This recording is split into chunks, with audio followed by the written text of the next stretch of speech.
In this video, I want to look at Chase's new supposed 9-year rule around welcome bonuses on Sapphire cards. We have a cheeky little Marriott promo, basically an easy way to get 2,500 Marriott points and build elite status faster. And then Robinhood have started pushing hard on their Robinhood banking product that launched late last year and seem to be opening it up for more customers. We'll tell you all about it. Hey credit warriors, welcome to the show. My name is Ben Hedges, aka the Credit Shifu, and on this channel I cover US credit cards, personal finance, and luxury travel. If you like the sound of that, please subscribe. But let's get into it. All right, so let's talk about this suspected new Chase 9-year rule. So a while back, Chase brought in Amex-style lifetime language on their Sapphire cards. Okay, lifetime language means basically you can get a bonus once in your lifetime on any particular card, and then you wouldn't be able to get it again while you're alive. Here's what it says on the Sapphire Reserve. The new card member bonus may not be available to you if you currently have any other personal Sapphire cards open, previously held this card, or received a new card member bonus for this card. And then we have the exact same language on the Sapphire Preferred. But notice how it says the bonus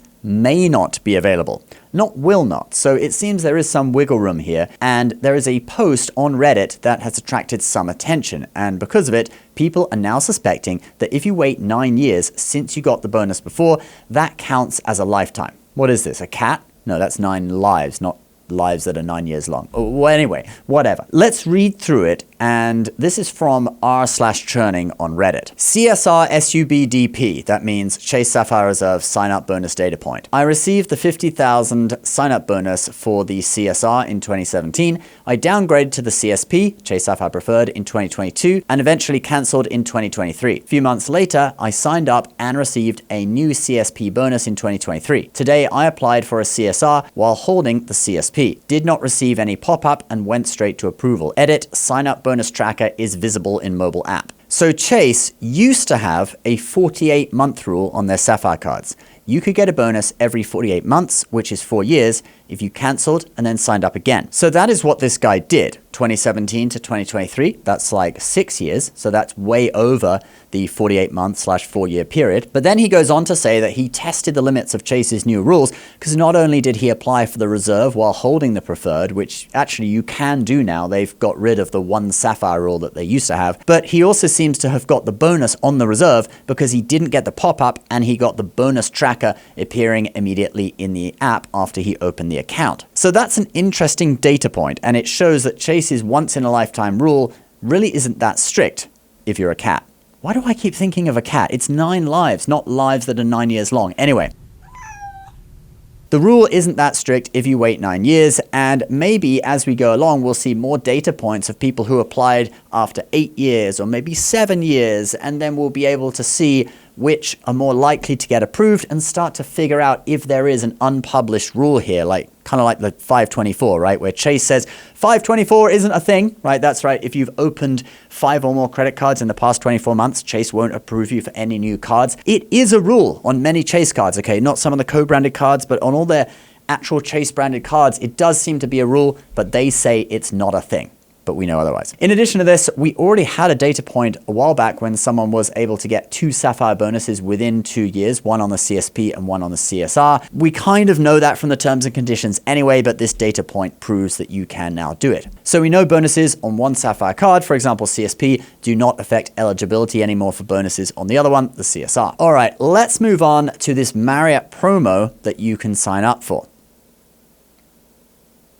So if you're a Marriott Bonvoy member, which I'm guessing that most of you are since it's one of the most well-known hotel chains, there is a cheeky little promo that you can sign up for to get some extra points and upgrade your status. So they're offering an extra 2,500 points per night that you stay and 1 elite night per brand. So if you stay a night at the Marriott and a night at the Ritz-Carlton, you would get 5,000 points and 2 elite nights. But if you stay 1 night at a Marriott and then another night at a Marriott a week later or a few weeks later, it would be 5,000 points, but just 1 elite night since that's the same brand. And the 2,500 points are per stay, not per night. So if you stayed 2 nights on the same booking at the same hotel, that's just going to be 2,500 points and 1 elite night since it's 1 stay and 1 brand. But this is a good way to earn some extra elite nights if you do plan to stay at a few different brands in the Marriott portfolio. You do have to register for this, however, so let's now look at the key dates. Register now through April 26. Earn on stays from February 25th through May 10th. Redeem for free nights and enjoy higher elite status as you explore the hotel brands you love and discover new favorites. So yeah, I'll put this link down below. I'm sure some people in the audience will have Marriott stays coming up, perhaps after February 25th, so falling within the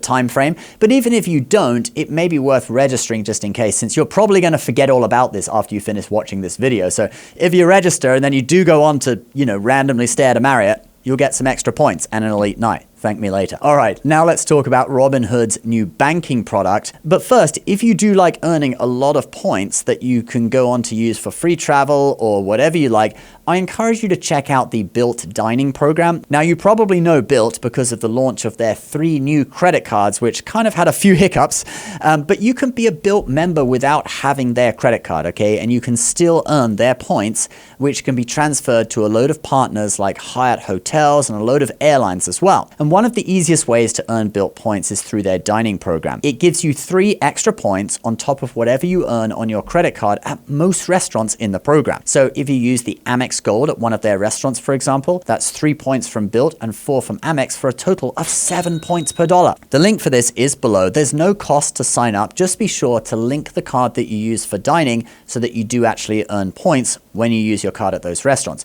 You can also link your Lyft account and earn extra points on Lyft too. And using our links really does help us out, so we thank you very much if you do. Okay, so you may remember a few years ago, Robinhood tried to come out with Robinhood banking, and they failed to disclose that your money in your account is not FDIC insured. It was only SIPC insured, which is an insurance for uninvested cash in brokerage accounts, not bank accounts. Robinhood just kind of forgot to ask the SIPC if it would be okay, and when the news broke and the SIPC got wind of it, it was not okay, and they shut down their original banking product. But that changed last year when they did launch a banking product in the full for their wealthier customers. However, they have now sent out an email to many more customers inviting them to apply.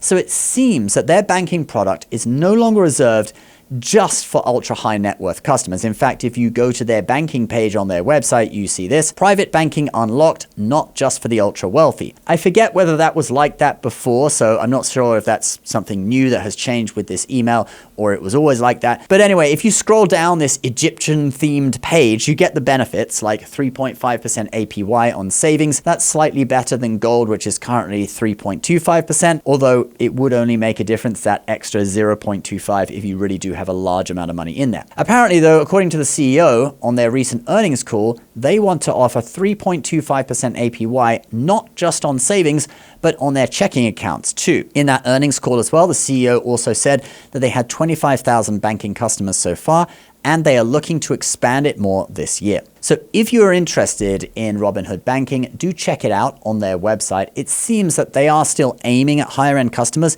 but maybe not as much as before, okay? They've perhaps opened it up to more customers with those emails going out. And in case you're wondering, they do offer $2.5 million worth of FDIC insurance. All right, guys, that is the video for today. Thank you so much for watching. Please subscribe if you're new. I'll put the links to many of the things that we talked about below. So the Marriott promo, the Bilt dining program, etc. Do click down there if you're interested, and we'll see you in the next video. Bye-bye.